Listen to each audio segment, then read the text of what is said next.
Futures trading is risky and can result in substantial financial loss.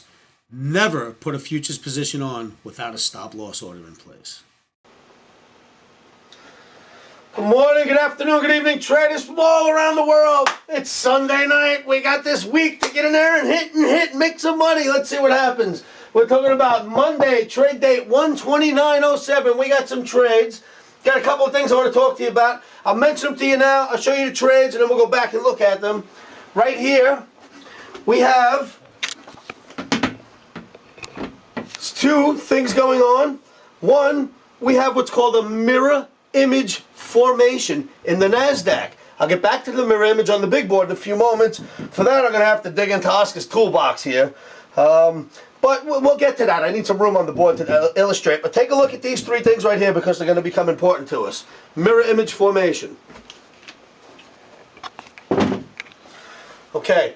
With that, right now, we have no choice but to trade the S&P like it has a triple top. Remember that 1, 2, 3, that three little top thing that we discussed and we circled on Friday? Well, keep those in mind because we're going to get back to that. We have to play the S&P like it's a triple top until it proves to be something different.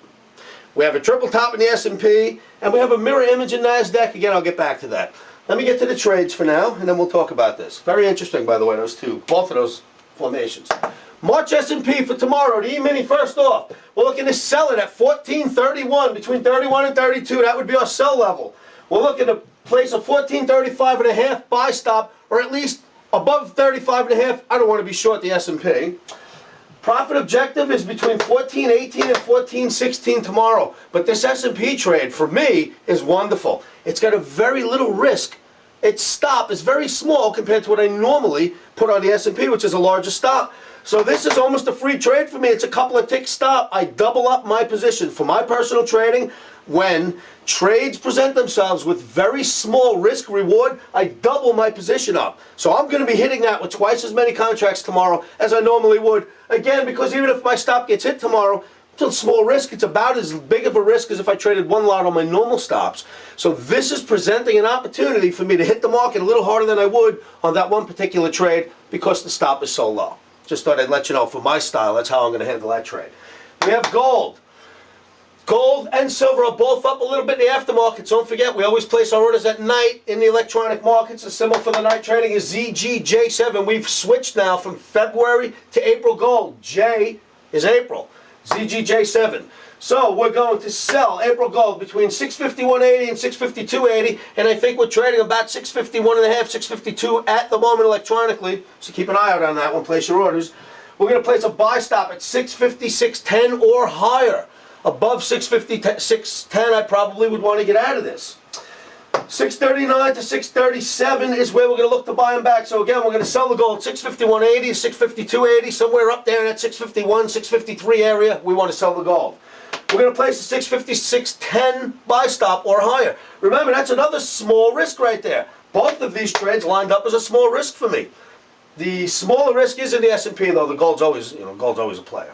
So we're going to sell it at 51.80 to 52.80, somewhere right there. We're going to place the buy stop at 56.10 or better.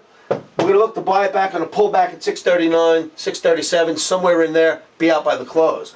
Silver, of course, never for the faint of heart. That silver, you just open up your wallet when you trade silver and let it see what you have, and then it'll decide whether you can win or not. You're going to watch this market. Anyway, silver, we're going to sell at 1347 to 1349, right in that area. We're going to look to place a stop at 1358 or higher in case we're wrong. We got the stop in, knocks us out, we don't get killed too badly. We're going to take profit on a pullback to 1317, 1314, somewhere in that zone. Again, March silver, sell 1347 to 49, place your buy stop at 1358. Look for profit around 1317, 1314, somewhere in that zone if it dips down, or be out by the close. The gold-silver ratio that we talked about was in the high 49s when we discussed it first, is now as low as 48.53. At the moment of trading, at this moment, it is trading 48.53. We've contracted about a full $1 between the two since we started. So it's working. It's coming our way. We're looking for that spread to go even lower. So that takes care of the S&P. Short in the gold, short in the silver. We like it. I mentioned the mirror image. I'm going to do the work on the board here. But right before that, let me just, a couple of more markets that I'm noticing. Corn, by the way, we have not gotten out of that formation completely, but the more work I do on corn, the more it looks like it wants to go to the upside. I think we need one more day. If you've been watching the corn, you see the formation. We had the big run, then the island started to pull down a little, and now it's heading right back up. If we break that island on the upside, we have our confirmation buy. We also have the bond market. Take a look at the bonds just for a moment, and then I'll pull this down and give you that illustration I was talking about. The bonds just came down and hit a 200-day moving average. Boom! There's an FOMC meeting taking place. You almost can't even see it, and it's not really important. Just to let you know, we hit that 200-day moving average only one other time. That was back in October last year. We hit it again on Friday, the 200-day moving average in the U.S. 30-year bonds. We have an FOMC meeting Tuesday and Wednesday. I say that that's a buy right there. I'm not even giving an exact buy rack. Keep your eyes on the upside in bonds, okay? Now, I want to give you those formations that we talked about. Very nice. It's a very simple formation, but what's nice about it is this formation is a leading indicator. It's not as much of a laggard indicator or a lagger as a lot of our indicators, stochastics, a lot of indicators that you use tell you where you've gone. This one tells you where you're going, generally. It's a very, very strong indicator. That indicator, let me just read to you. I got Oscar's tips here, but I don't know if I'm giving those out so easily. One of my tips here is, number 7, go with the mirror image formation. Mirror image formation, I'll do a quick drawing of what that should look like. You have a market that opens, drops, closes. It doesn't matter where it opens or closes. Then you have an exact opposite happening. You have an open and a close exact opposite of one another, or almost opposite. So, you get sort of, let me just show you like this. One market, one day here, next day's action, they're about the same. One opens one way and closes the other, so you get about the same action. If, on day 3, the market opens, trades into this area, and then goes down, you go with that direction. It is an indicator. And this is how, I've been using this indicator for many years, and I wanted to thank Mike King for just, he stays with the mirror image. Whenever he finds mirror images, he's the first guy to make sure I know about it. I happened to see it, we discussed it on the phone, I figured I'd show it to you. So Mike King, thanks to you on this one. Go with the mirror image formation. One of the most reliable active indicators of our time. This formation is described as one day, a pattern of a single day's price action followed by a reversal in the same or similar direction. So in other words, if let's say you opened and rallied, came down and closed, and then here you I'm sorry, the dash is that way. You came down, rallied, closed, and then you had one up here. The image the 3-piece mirror image would be a higher indicator. But we happen to have the one on the downside. You have the high-low, they're almost the same with opposite opens and closes, and then the third piece comes in. And if the third piece goes into the midsection and drops, you're supposed to go with that formation. A pattern of a single day of price action followed by a reversal pattern of the same or similar length. If on the third day the market retraces into the range and then extends outward, go with that direction. It is a very, very powerful indicator. I wanted to show that to you.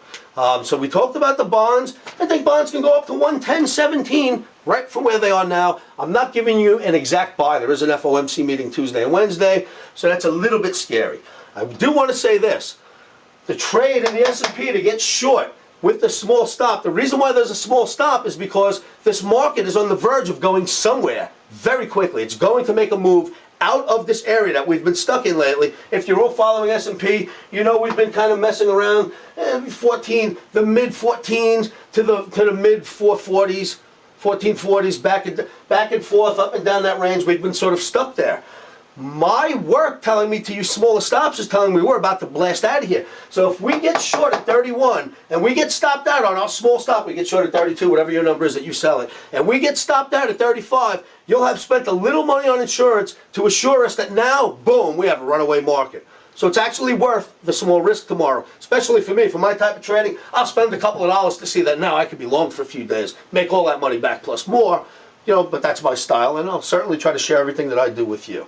I think I've got just about everything covered. Stick to your trading plan. No matter what happens, stick to your trading plan. I want to tell you a quick story about cancel if close orders. Okay, on the trading floor, I used to have a trading booth. Every time we had relatively new traders who came in, I would give them one phone number in particular. And that phone, we used to call the cancel if close telephone. When that rang, it was, hello, cancel if close, because what we knew is it was a new trader, and as the market got close to their stops, they were calling to panic and say, cancel, replace that stop, move it so I could lose even more. That's not what you're supposed to do. If you're going to cancel a stop because you have a sound trading strategy and the trading strategy says cancel, replace the stop, that's one thing. If you're going to cancel, replace that stop because you've gotten nervous, that is insane. That's not short-term trading. That's faking the stars that I got stopped out or I didn't get stopped out, but that's not going to put money in the bag. Right, wrong, or indifferent, you cannot cancel your stops if they're close just because they're close. So I don't want to give you that phone number, cancel if close, because I know if the bell rings on that phone and the light lights up, cancel if close, they're going to call up and cancel their close orders. Okay, just wanted to get that out. Do not cancel your stops because you've gotten nervous. Stick to the plan. Don't let these markets whipping around. They'll be here every single day, so no matter what, stick to your game plan. It is extremely important that you do that. With that, I want you to subscribe to my videos if you are at the YouTube page. Subscribe to the videos. Hit the subscribe button. We'll get videos out to you just like that as soon as we're finished with them. You can email me at futuresanalysts@gmail.com. Email me, give me your name, I'll put you on my flash updates list. This way, during the day when I'm wiggling out of these trades, I can flash update you and let you know how to get out of it. Give me a call, 718-351-2266. Again, if you don't want to email me, I'll get you on the flash updates that way. Good luck, traders, and hey, I just wanted to thank a friend of mine. He was talking to me, John Burak. John, I didn't mean to mention your last name there, John, but hey, thank you. Alberta, Calgary, Canada. He called to let me know that he stayed with me through my good and bad trades on all last week into Friday, and he ended up making some money in gold. And thank you so much for that phone call. That's what I'm talking about. Stick to the plan. You'll see we'll come out winners at the end. Good luck, traders. Place your orders at night. Futures trading is risky and can cause substantial financial loss. We do not claim or guarantee that you will profit from the information provided. That being said, I am a 24-year seasoned trader on and off the floors. This is how I've made my living for many, many years. Good luck trading.